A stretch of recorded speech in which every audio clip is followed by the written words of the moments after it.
all jurors are back in the court. Ladies and gentlemen, thank you very much for your patience.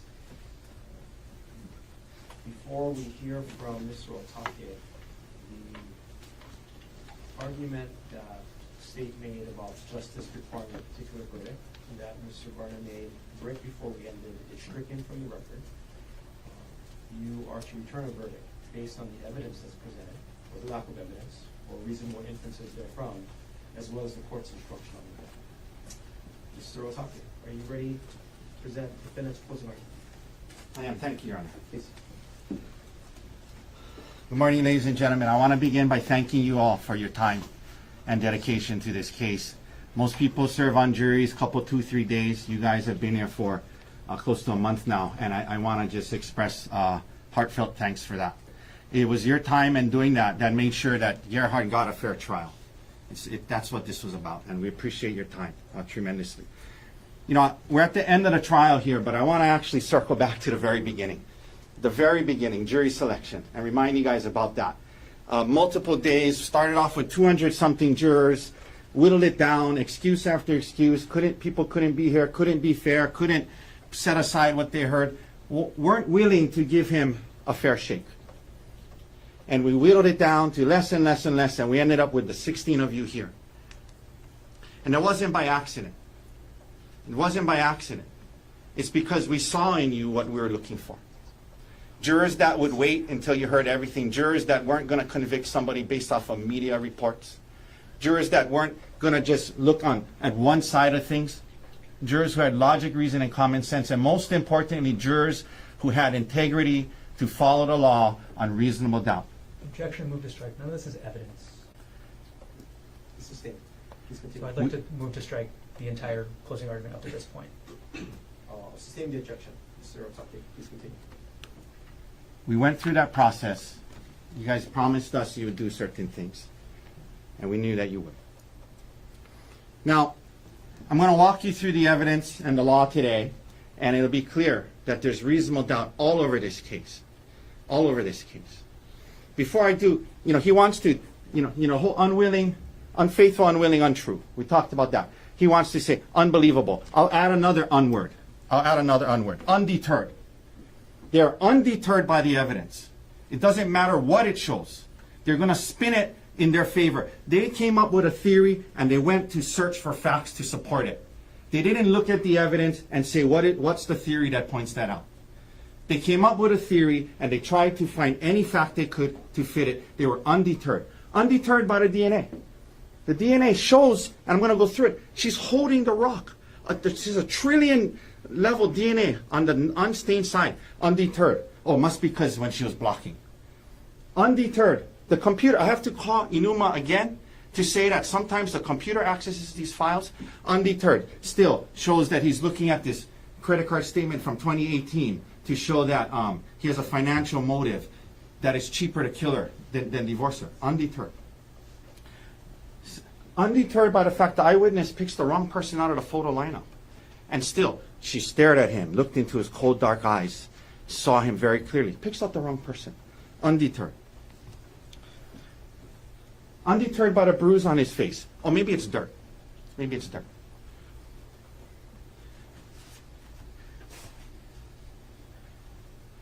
Evidence should lead to theories. You don't come up with a theory and then search for evidence to spin it to fit your theory.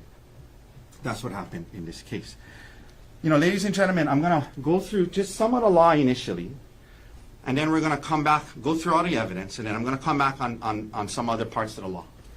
So I want to start off first by reminding you, as you know, you took an oath, right? You told us that you would give your word that you would follow the law. You'd follow the law, and we know that you will. I want to start, you can follow along in your instructions if you want. I'm just going to start on page 2. Page 2. I talked to you at the beginning about these 3 principles of justice and fairness that keep our system safe for all of us. Anytime the government waves its accusatory finger at anyone, these principles kick in, and it's a safeguard. It's a safeguard, and that's summarized on page 2. You must presume the defendant is innocent of the charge against him. This presumption remains with the defendant throughout the trial of the case unless and until the prosecution proves the defendant guilty beyond a reasonable doubt. The presumption of innocence is not a mere slogan. Not a mere slogan, but an essential part of the law that is binding upon you. It's binding on you. It places upon the prosecution the duty of proving every element, material element of the offense charge against the defendant beyond a reasonable doubt.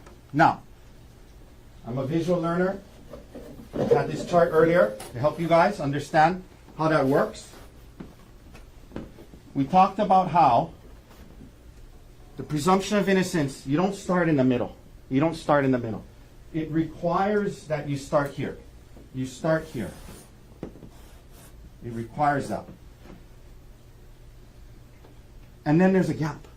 And it's a proof gap. This has to be filled with proof beyond a reasonable doubt before you even step this way. Before you even step this way. If there's no proof beyond a reasonable doubt, you don't move. You don't move. And let's look what a reasonable doubt is. You must not find a defendant guilty upon mere suspicion or about evidence which only shows that the defendant is probably guilty. Probably guilty is not good enough under the law that you took an oath to uphold. What the law requires, ladies and gentlemen, what is required by law before the defendant can be found guilty is not suspicions, not probabilities, but proof. And think about that word. It's a strong word. We don't pay enough attention to that word. Proof. That's a powerful word. Proof of the defendant's guilt beyond a reasonable doubt. That's the law. Probably not enough. That's the law. Again, visual learner, I have a chart to help you with this. This chart summarizes page 2 in a more simple way. State's burden, it's their burden, right? We talked about they brought the charge. Make no mistake, this is not Arielle Konig versus Gerhardt Konig. This is the state of Hawaii versus Gerhardt Konig with their resources, the police force, their computer experts, their everybody. Their burden, state of Hawaii versus him. This is their burden. If they only provide, if obviously 100% you think he's not guilty, not guilty. Probably not guilty, not guilty. Possibly not guilty, not guilty. Maybe not guilty, not guilty. Maybe guilty, not guilty. If you're like maybe, maybe not, if you're left thinking, I don't really know what exactly happened, maybe, maybe not. If you're here, not guilty. Possibly guilty, probably guilty, not guilty. That's how high the burden is. It's a safeguard against convicting innocent people. This is what you took an oath to uphold. I'm going to circle back to this, but this is what you told us you would apply. Now, I'm going to go through more of the law later, but just very quickly, the law on attempted murder, the elements are on page 14. Page 14. Before we go through the evidence, page 14. Second paragraph. A person commits the offense of attempted murder in the second degree if he intentionally engages in conduct which, under the circumstances as he believes them to be, is a substantial step in a course of conduct intended or known to cause the death of another person. That his intentions was to kill her. That was his intentions all along. That's what they have to show. It goes down, paragraph 1, the elements. The defendant intentionally engaged in conduct. And 2, the conduct under the circumstances as the defendant believed them to be was a substantial step in a course of conduct intended or known to be practically certain by the defendant to cause the death of Arielle Konig. That's what they have to prove, more than maybe, more than possibly, more than probably. That his intention and his knowledge was practically certain he was going to kill her. That's their burden. That's what they have to prove. We'll come back to this. There is an instruction on self-defense. I'm going to talk about that at the end after we go through the evidence. They are the included offenses. I'll walk you through those as well. But let's now look at the evidence, and it'll be clear there is just massive amounts of reasonable doubt. So the first thing, one second here.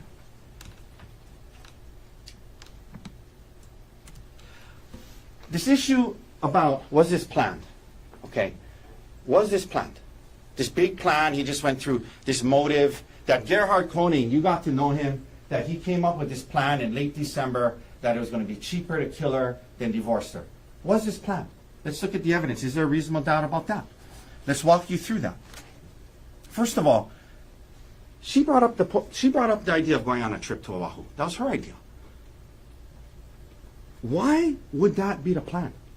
If you're planning on killing somebody, you're an anesthesiologist, you have access to, as they fault him for being a doctor, I'm going to get into that a little later, having these things at home that he uses to save people's lives, that your plan is, let me not stay on Maui, where there's probably 800,000 less people and more secluded areas. Let me sneak syringes through TSA onto an airplane, come to the busiest island there is in Hawaii, 1 million people, go to a place, a trail, a parking lot I've never been to, that I'm not familiar with, and in broad daylight, 4 minutes from a very busy parking lot, I want to try and kill her. That's the plan? That makes absolutely no sense. Logic, reason, common sense. Why would you do that? The life insurance issue. Well, this is the busy parking lot. So, I apologize. You saw this in, this was the plan.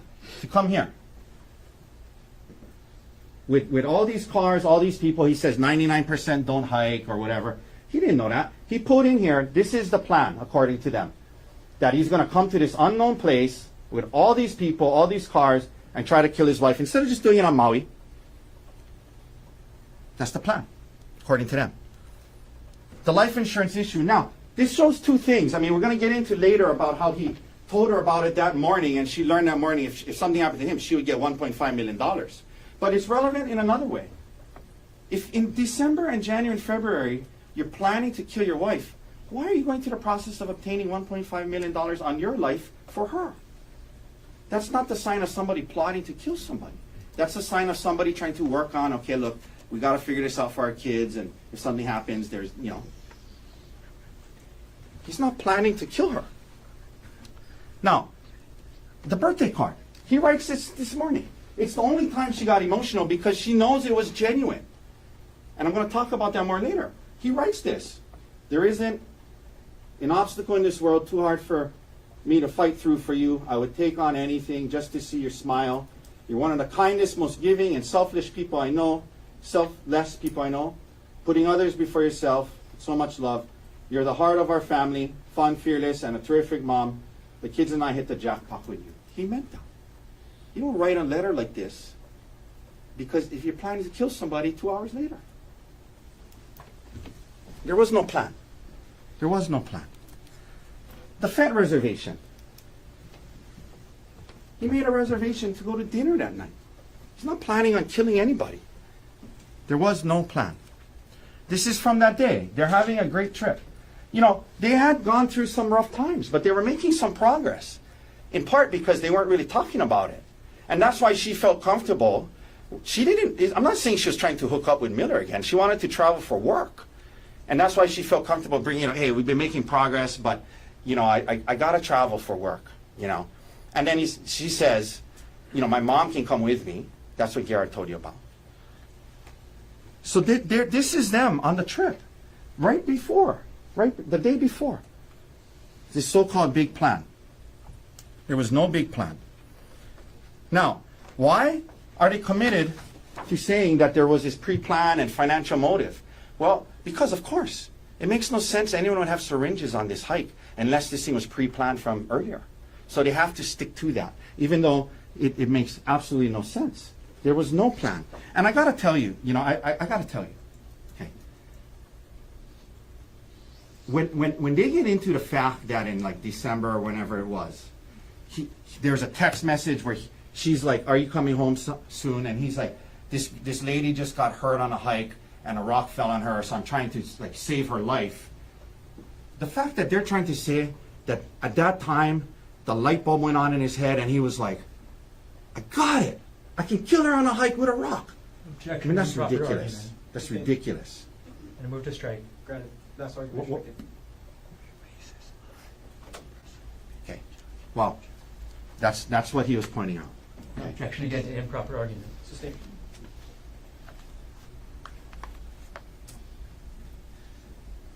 The idea that he came up with this plan because he was trying to save a patient's life who was hurt with a rock on a hike is ludicrous.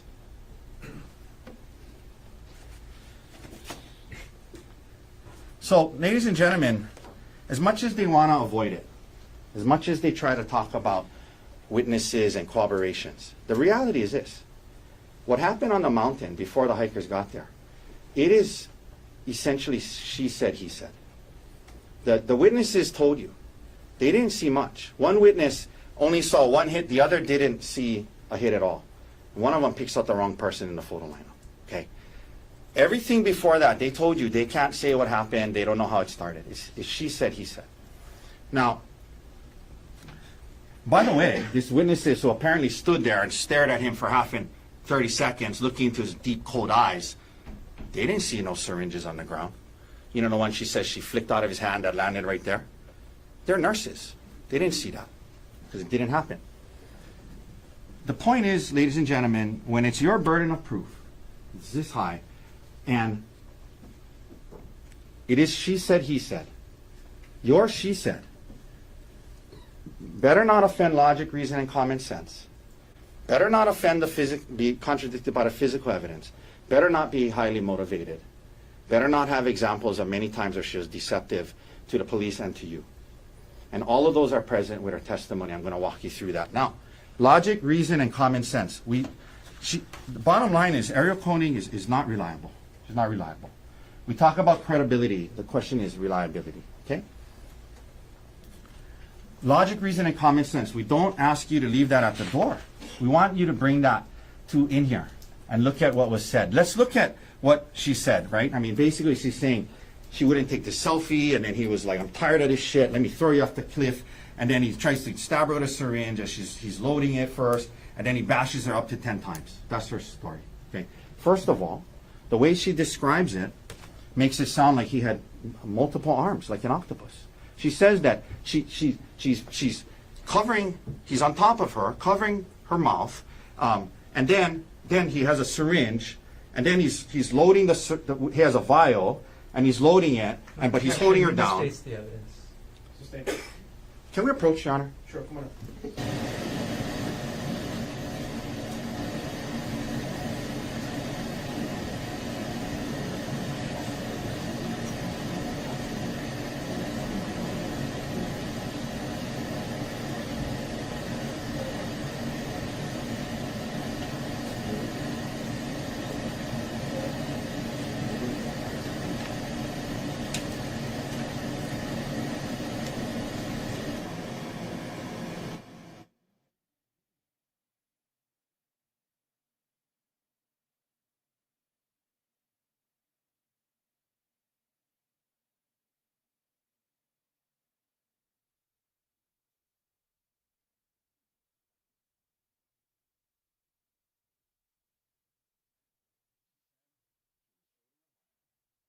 The inference is, why would you have a vial unless you're trying to load it? He has a syringe in his hand. The other hand, he's holding her mouth. He's down on top of her, doing all of this while she's supposedly kicking and fighting. He only has 2 arms. And in the middle of it, they're having a full conversation. Your mom's not going to be very happy if you do this. You know, the kids aren't going to be, you know, her story makes no sense. Now, logic, reason, and common sense as we look at her story, and it is a story, okay? If we look at her story, if this was a big plan that someone's going to bring a syringe to incapacitate somebody and stab them to make it easier to throw them off the cliff, don't you think they would load the syringe ahead of time? Don't you think they would load the syringe ahead of time? Their story is that that's the plan, and in the middle of it, he's like, oh wait, I gotta take out this vial and get it ready. That makes no sense. Especially given the fact that it's undisputed, he had just gone up the mountain by himself for 10 minutes. If he had it and wanted to use it, he could have loaded it. It makes no sense because it didn't happen. It didn't happen. The other thing, and I'm glad he brought up this thing about plan A, plan B, plan C, because it proves the point I was going to get to. why in the world, if you bring a syringe to incapacitate someone to make it easier to throw them off the cliff, why would the syringe be plan B? It would be plan A. You would use the syringe first, and then you would throw them off. You wouldn't start the scuffle and make that, start this scuffle and then be like, oh wait, now I'm going to stab her with the syringe. That makes no sense.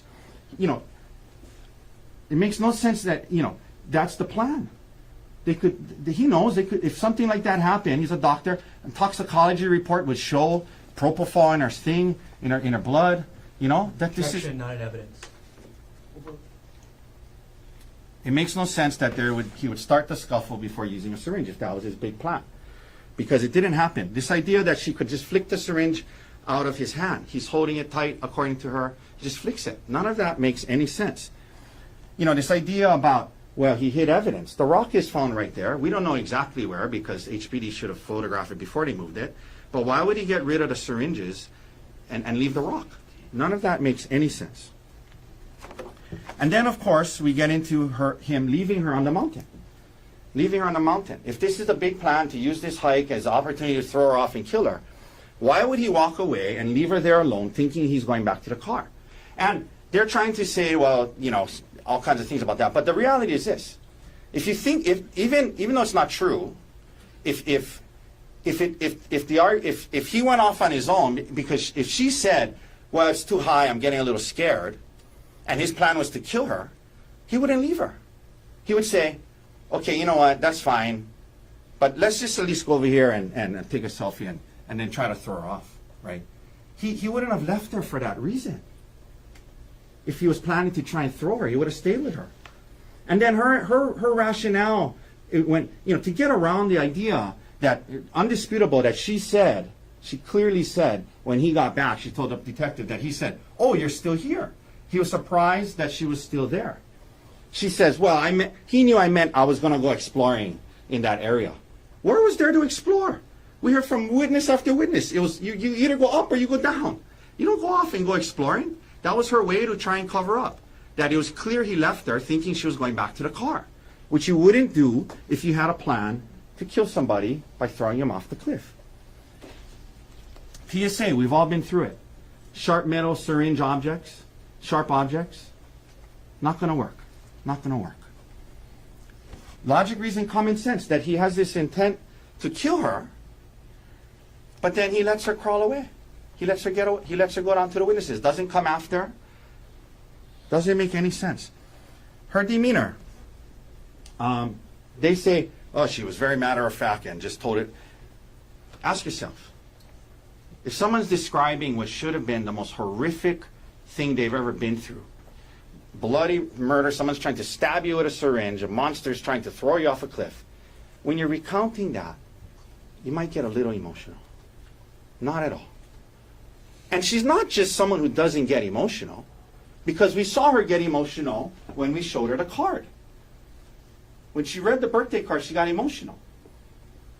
I submit to you that was probably guilt, but whatever it was, she knew it was genuine, and she showed an ability to show emotion.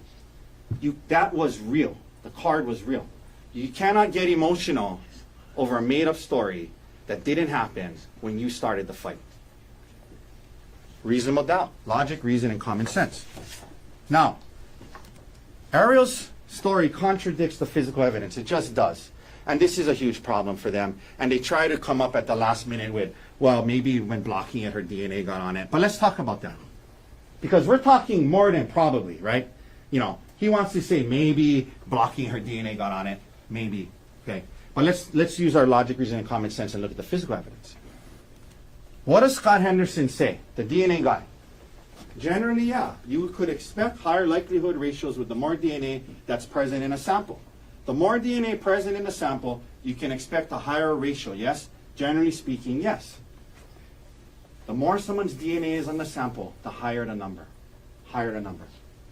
He then goes on, we learn from him and Amarin, that, very important, the rock. Swabbing from the unstained area. There was a stained area that looked like blood, and there was the unstained other side. They swabbed the blood. They tested. Of course, it's Arielle's blood. I told you that in opening statement, right? The blood side was Arielle. The unstained side, they don't test for blood. They test for human skin cell touch DNA from people holding objects, they told you. Okay? The unstained side had a profile for 2 people, Arielle and Gerhardt. Arielle's number was 1 trillion. His was 290. Let's go back to what Henderson said. The more DNA present on the sample, you can expect a higher ratio. Yes, yes. 1 trillion to 290. The rock was in her hand. The rock was in her hand. The DNA shows that. That blows away her whole story. That she didn't have the rock. The rock was in her hand. Her DNA is all over that. This idea, well, maybe when she was blocking it hit her, that's not going to lead to that much of her DNA on it, more than him. Objection, speculation. If he's holding the rock the whole time and she's just blocking, there's going to be more of his DNA than hers. She was holding the rock, and that blows away their entire theory. Scientifically, I asked Amarin, what about scientific evidence, Miss Amarin? And we talked about it. It's unmotivated. Scientific evidence is not trying to get full custody. His retirement.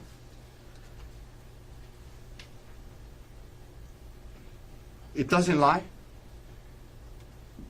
It is what it is. And they may say, well, maybe it was there because of this. Again, maybe, maybe not. A huge reasonable doubt. A huge reasonable doubt. She had the rock in her hand. 1 trillion to 290. Now, the other thing about the physical evidence is the injuries. They want to say, we heard about the stellate laceration. I'm going to talk more about it later. But it has 1 point and it spreads, right? And you heard, she at the end said she doesn't know how many times she was hit. The doctor, Grosjean, said 2, maybe 2, I cannot say how much more. Dr. Arden says 2 to 3, okay? If she was hit 7, 8, 9 times with all his might, it would be way worse. Physical evidence doesn't support her version of events. Also, if she's under attack, she's going to be scratching, doing biting, as she says. He has no scratch marks, defensive wounds. There's no bite mark on him, even though she said she bit him. The physical evidence doesn't support her story. And that's a huge problem when it's this she said, he said, and this is your burden. That's a huge problem. Further problematic is the examples of deceptive behavior that we saw through her. Many examples of deceptive behavior that makes her unreliable. We heard about her deleting the text messages to hide it from her husband, to hide the extent of her relationship. That is inherently deceptive to do that. That's inherently deceptive. Now, the affair. Look, I'm not the morality police, okay? I'm not here saying she's an awful person because she had an affair. That's for you to decide, okay?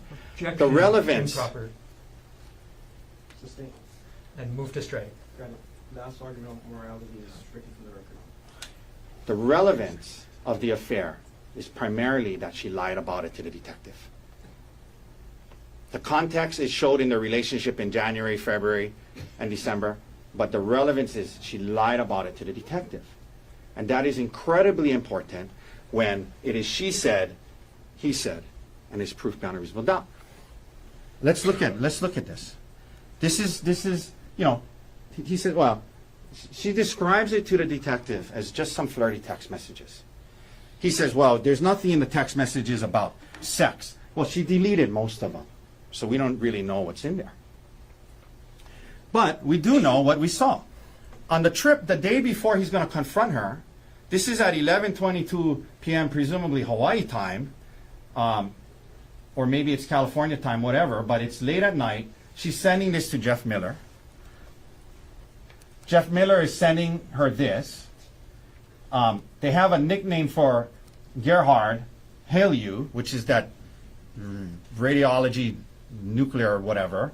They call that's I have HALEU.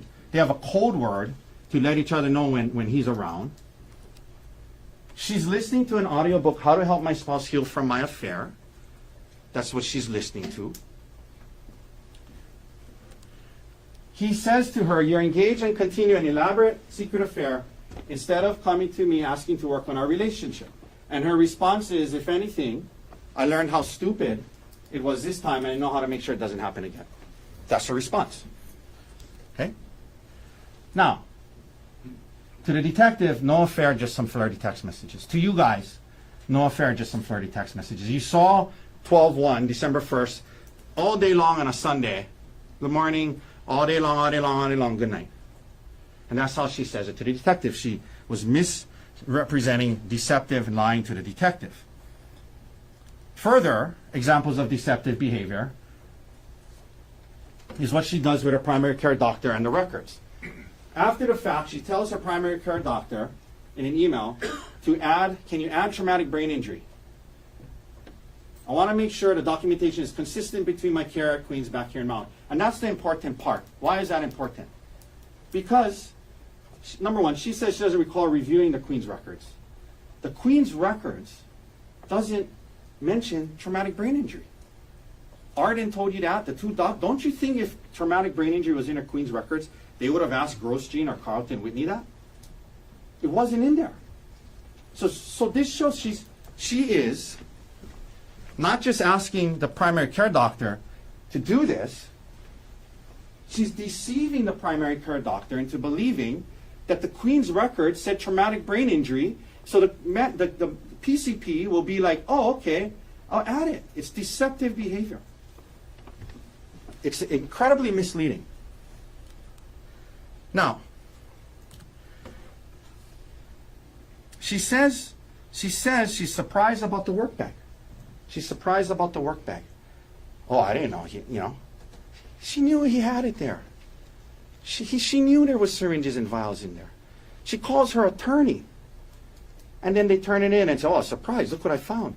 She knew it was there. She knew it was there. She lied about that. She lied about her affair. She lied to her primary care doctor. There is I really like quotes. So there's an author, famous author, by the name of Samuel Clemens. Most of us know him better as Mark Twain. Mark Twain was giving a speech once to some young people about the dangers of being untruthful. And what he said was, you ought to be very careful about lying. Because once caught, you can never again be, in the eyes of the good and the pure, what you were before. Objection to improper argument. You guys come in here, you give people the benefit of the doubt. They come in here, you say, I'll hear them out. And then they lie about different things, they deceive. In the eyes of the good and pure of all of you, you can't look at her the same again. It's dangerous. It's dangerous.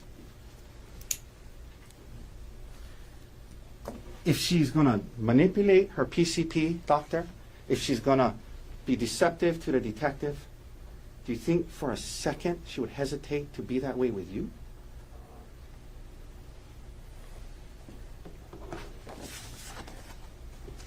And then we get into bias, interest, motive. We talked about this. How she knew a divorce was coming. She wanted full custody. How they're using these allegations against him to get full custody, to make it where he can't ever see his kids again. To get half his retirement. To get all of the house. Things that she might not get. She knows that. She said to you that their statement is, we want full custody, but if depending on the outcome of the case, that can be revisited later. She knows the ramifications. Now, let's compare that to Mr. Gerhardt, Dr. Gerhardt Konig.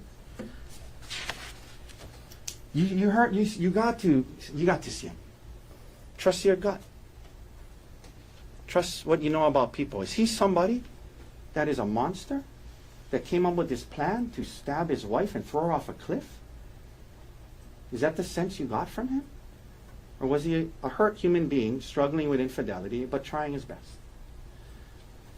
They talked about his parents, how they moved from South Africa when he was young. He worked really hard to become a doctor.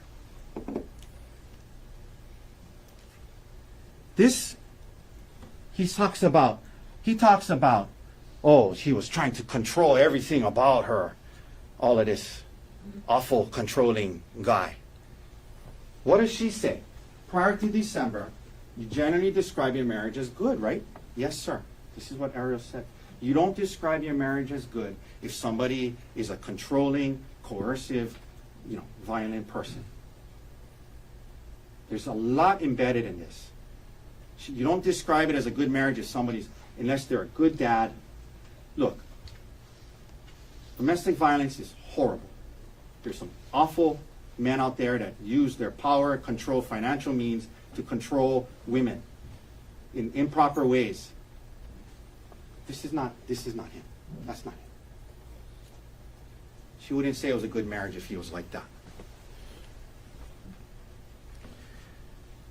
His version of events, they fault him for wanting to see her phone and things like that. The audiobook said that's what it takes. This is Arielle.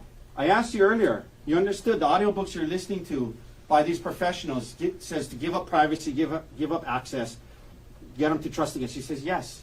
They're faulting him for the professional advice, what is said. He's not trying to deprive her of her career. He's trying to stop her from seeing the guy that she had an affair with. He was fine with her getting another job. That's a very human thing. Why would you be okay with her going back to work with the guy that she had an affair with? Now, he went into detective mode when he found out about the affair. That's a very human reaction. Very human. He was on the computer looking up Reddit and infidelity and getting some advice. It's not easy when your partner cheats on you. He's struggling with it. They're making some progress in January and February because counseling, she turns it about, not about the affair, but about other issues. But they're making progress. They're kind of heading in a good direction. They go on this hike. And it makes sense that at that hike, she brings up this issue of, again, not that I want to be with Miller, but hey, I got to travel for work. Okay, I got to travel for work. And this is a detail that you just can't make up, right? He says, then when they're fighting about it, she said, well, my mom can come with me to chaperone.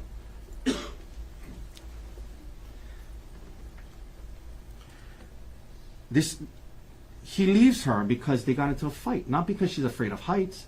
She goes on all kinds of bungee jumping hikes all the time. He comes back and he's like, oh, you're still there. He described to you what happened. He's not saying, oh, he grabbed me and pulled me down. The scuffle started on this mountain trail and they ended up on the ground. Whether they tripped or fell, whatever, he ended up on her. And then he told you how she's grabbing his testicles. And she admits to it. And then I also squeezed his testicles. That's her testimony. It was all happening so fast. We spent a lot of time going through it all. That's not real life. In real life, you don't get hours to be like, okay, and then you did what? Well, why didn't you do this? Well, did you consider that? Did you consider doing this with the rock instead of... It was happening in seconds, and he reacted. And he had a reflex. And that's human. That's human. That's human. He reacted. And then he felt horrible about it. And he told you about that. He never wanted to hurt her. Never. He felt terrible about it. He was shocked that he could even do that to her in that moment. He felt horrible. The physical evidence supports his story. The DNA, and I'm going to get into the medical evidence a little more in a second. You have this, which apparently might have been dirt. Undeterred, might have been dirt. You have a cut, you have bruising. Right where he said he was hit. Reasonable doubt. Now, the FaceTime with Emile that they call a confession. There's no assurances of reliability. He explained to you what happened in that call. We need to consider it in the context in which it took place and ask ourselves, is this a reliable, thing that happened that we can rely on? Two highly emotional participants in the phone call. One is suicidal. One is thinking his life is over. He's very emotional, calling his son to say goodbye. The other, obviously, not blaming Emile at all, incredibly emotional. His grandma said she was shaking, crying. Two very, very emotional people. Then you look at the environmental factors. He's on the side of a cliff. And they made it a point to get the HPD officer to say, it's very windy over there, notoriously windy. Very, very windy day, according to the police. He's on speakerphone on the side of a cliff, talking. And he told you what he did. He was explaining to her, look, she was having this affair. She got hurt. This is her blood. She crawled away or got away. She crawled away. And she said, I tried to kill her. He was telling her that's why he was going to end his life. He wasn't confessing. He was telling her, that's why I'm going to end his life. Now, we know this is his testimony. So as you sit here today, there's parts of the exact wording and timing of what was said that you don't quite remember exactly verbatim, word for word, correct? He said yes. He cannot tell us exactly word for word what was said. And then we have an example of him making assumptions. He first tells the detective, my dad said he tried to push her off the cliff. That's what he assumed. Not blaming him, that's what he assumed. But later on in the conversation, in the interview, the detective asked you about that, and he clarified, he said, the part about her pushing her off the cliff was what you assumed he meant, not what he actually said, correct? He said, oh yes, correct. So we have an example already of him saying something that he assumed that wasn't accurate. He wants to say, it was so clear at the end of his redirect, he said, without a doubt, I know what was said. Do you recall how he had to try 4 times? The first 3? Emile said, yeah, I was confused. I'm kind of confused. And he asked again, yeah, I'm kind of confused. I'm kind of confused. And finally, Emile understood what the prosecutor wanted him to say and agreed. I'm not faulting Emile at all. Okay, this was a misunderstanding. The second call shows that. Gerhardt calls the second time, and he wasn't saying, why'd you rat me out? He was saying, wait, what? You told Arielle's parents I tried to kill her? Oh, like, I gotta go. And he was gonna go kill himself again. This idea that he wasn't giving Arielle the blow-by-blow Emile the blow-by-blow what happened, he was trying to say goodbye to his son. This is not a confession they're making it out to be. I just point out to you, it's not his fault. He's lived with Arielle the last year. He wants to be on Maui. He likes it here. He knows the only way he can stay here is living with her. We talked about her and her actions with the detective and the primary care doctor. He understood what the prosecutor wanted him to say after the 4th try. This was not a confession. Gerhardt's actions after the incident, they want to say it's consciousness of guilt. I say it's it's proof he's human. He went into deep despair. He couldn't believe that he could cause that kind of harm to the person that he loved. And that can coexist with defending himself in the moment, in that reaction. He felt horrible about it. He went into where he was suicidal. What he was saying to Emile on the phone was, I gotta go, I don't want the police to find me, is because he wanted to keep open the option of killing himself, which was turning to be harder than he thought. He didn't want to get caught at that time because he was still thinking about jumping and killing himself. He wasn't evading the police for the purpose of, I don't want to get caught. He wanted to be able to kill himself and have that option. And we'll talk about when he turned himself in later. And that's why he did what he did with the SIM card. He didn't want the police to find him because he was thinking about killing himself. And this idea that in the middle of this suicidal place of being super emotional, that you open your SIM card, you bend a paper clip, open it, and you're going to take the time to put it back where it was instead of just leave it over there.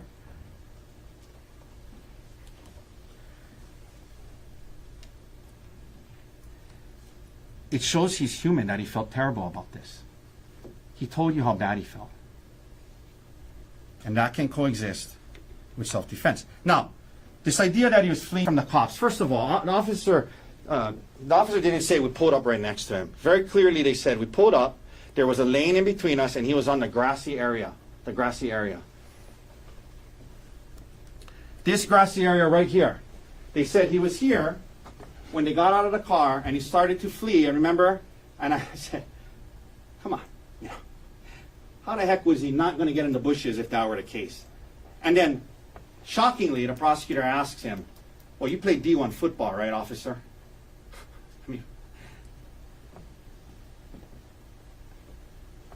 the fastest man in the world, Usain Bolt, Olympic sprinter from Jamaica, could not get to him from the car if he's trying to get into the bushes. Look, I get it. Officer safety. Look, I'm not faulting them. They came in hot. They're the strategic enforcement detail. Apparently, you got to be 300 pounds to be in it. I get it. They think he has a syringe. Okay? They come in hot. They couple strikes. Don't hit him in the face, and arrest him. I'm not faulting them for that. I don't know about this. You know, saying he was trying to flee. Okay, that's not cool. Okay, but I get it. Officer safety.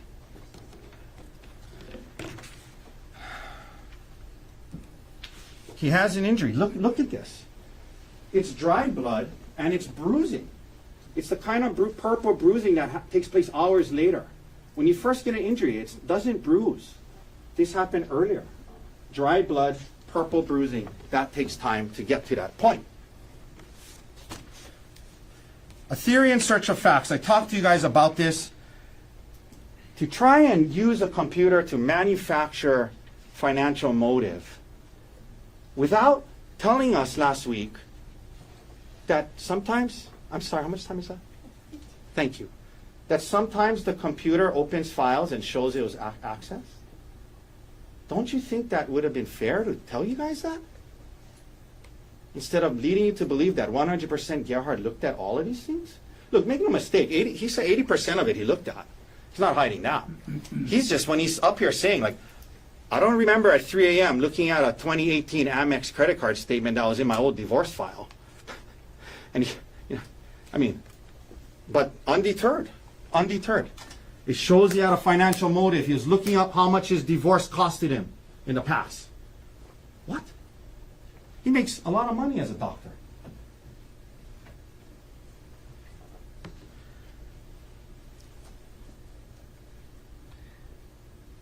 The search terms: kill, push, shove, syringe.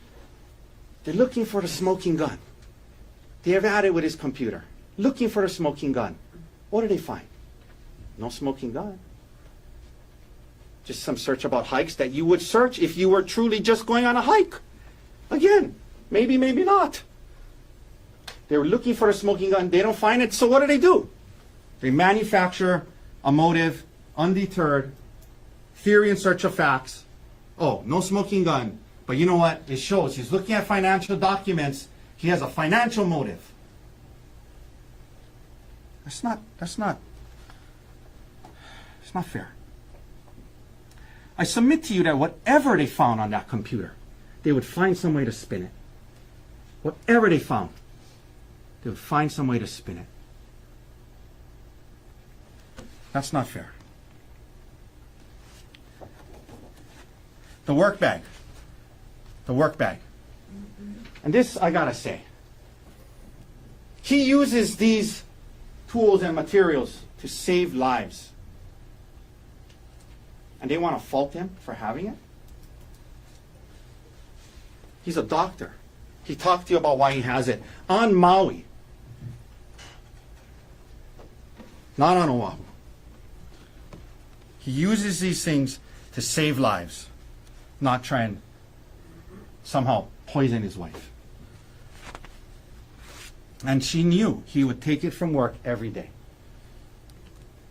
Now, self-defense, first thing you got to decide is whether or not this was deadly force that he used. We know it wasn't.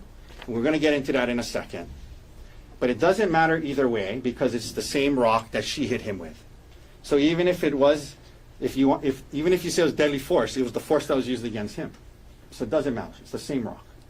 The only thing it does say about it, and this is the part that was incomplete, about the duty to retreat. It says, the use of deadly force is not justifiable if the defendant knows he can avoid the necessity of using such force with complete safety by retreating. You only have to retreat if you can do so safely. She's holding on to his testicles, hitting him. And it just talks about being reasonable.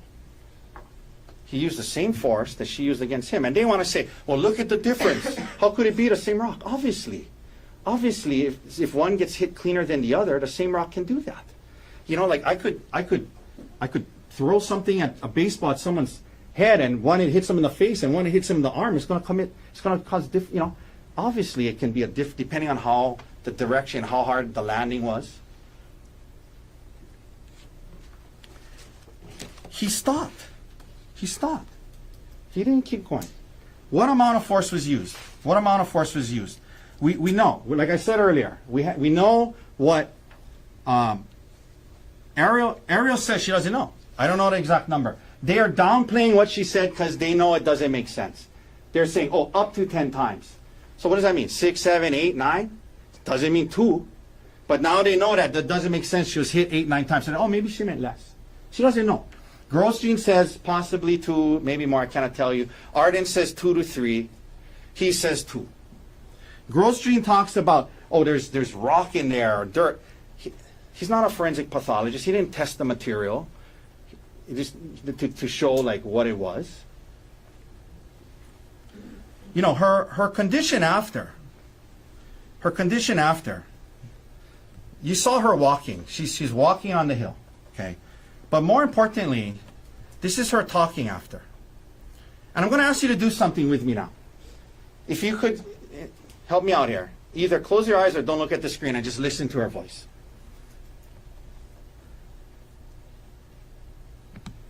Where does he work? He works for TMG at Maui Memorial Medical Center. TMG is called the At Maui Memorial. yeah.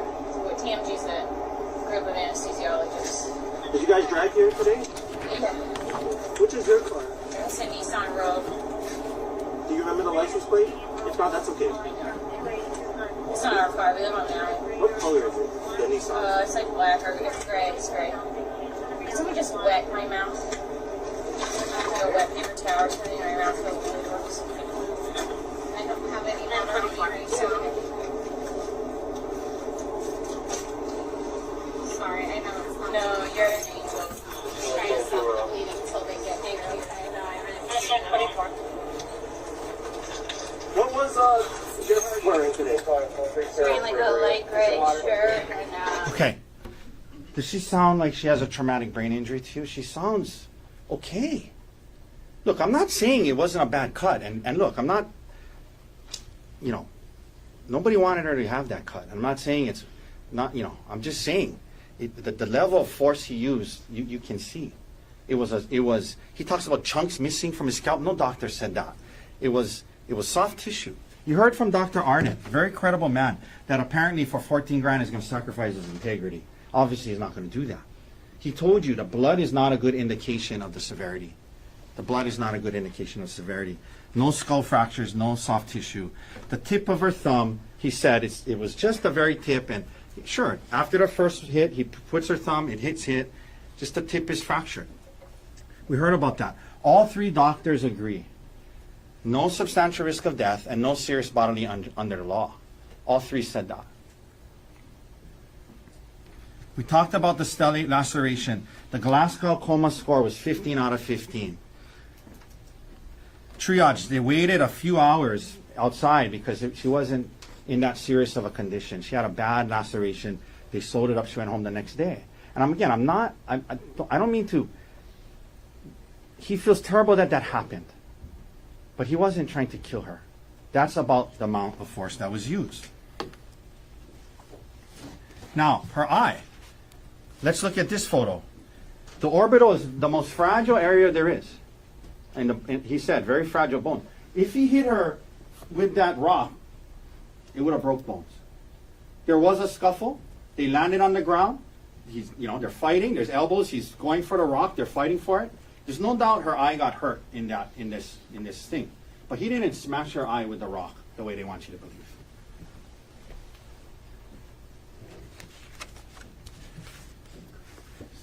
And then you have his injuries. We talked about that. Now, it's the state's burden to prove to you this was in self-defense. More than probably. that it wasn't under the circumstances, that he reacted as a human when she was doing these things to him and hit him. They have to prove to you it doesn't apply. It was a reflex, it was a reaction, it was a human reflex and reaction to defend himself in the moment. And that can coexist with him feeling terrible about it after. This happened extremely fast, and then he stopped. Now, we talked about the elements of attempted murder.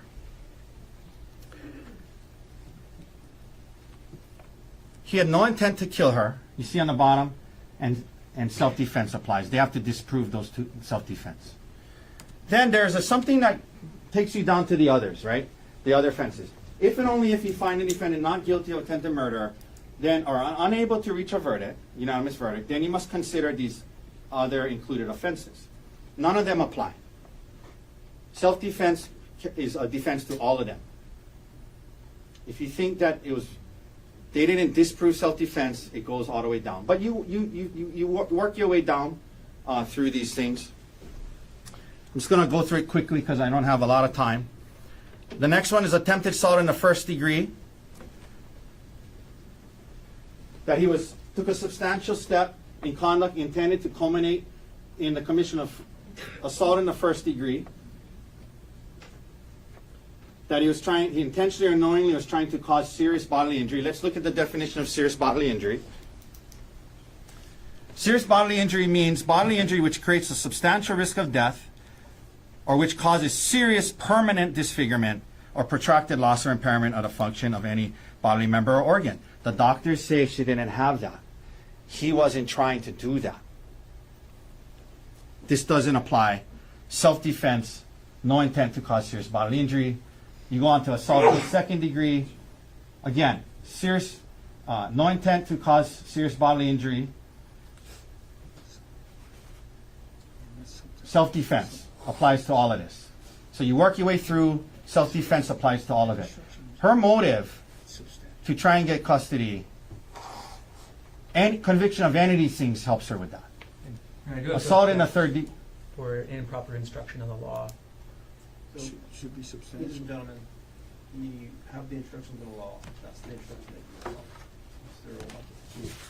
Then you get to assault in the third degree, bodily injury or negligent use of a dangerous instrument. Again, self-defense. He wasn't negligent. He was reacting. Reasonable doubt as to every one of these included offenses. So you just work your way down. And then there's something after that called a mutual affray. If this was a mutual affray. Reasonable doubt as to all of these.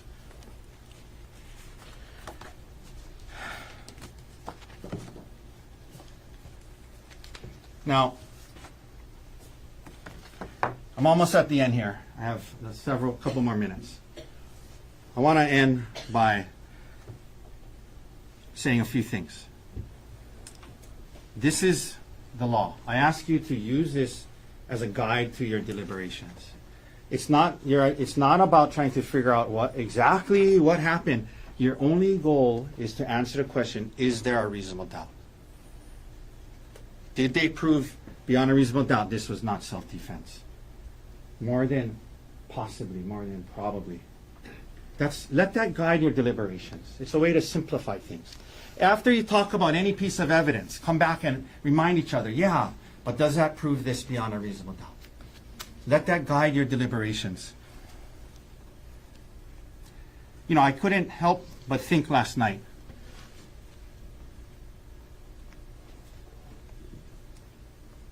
When they moved here to the United States, there's these constitutional rights that we all have. They didn't know it at the time, but it was for a moment just like this. When a jury of his peers would come together and follow the law and follow through on the oath that you took. I want to end with a quote. There was a politician back in the day who was giving a speech, and it was to other politicians, but I think it applies pretty well to jury service. It says, "For of those to whom much is given, much is required." And when at some future date the High Court of History sits in judgment on each of us, recording whether in our brief span of service we fulfilled our responsibilities to the state, our success or failure will be judged by the answer to 4 questions. First, were we truly men and women of courage? Second, were we truly men and women of judgment? Third, were we truly men and women of integrity? And finally, were we truly men and women of dedication? I ask you to keep those 4 things in mind as you deliberate. Courage to follow the law and do what's right, even if it may not be popular. Judgment to see through some of this ideas that he had a financial motive, that it was cheaper to kill her. Common sense judgment. Dedication to these principles and our Constitution. Dedication to it. Uncompromised dedication to the presumption of innocence and reasonable doubt.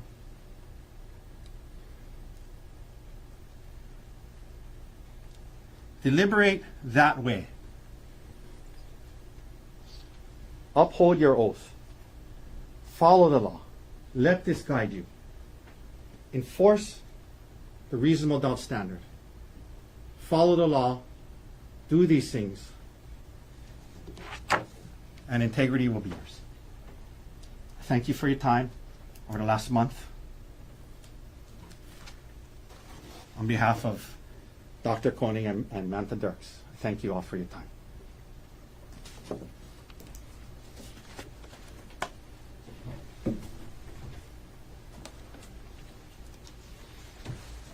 Mr. Otake, could you just have you remove the visual aid? Appreciate it.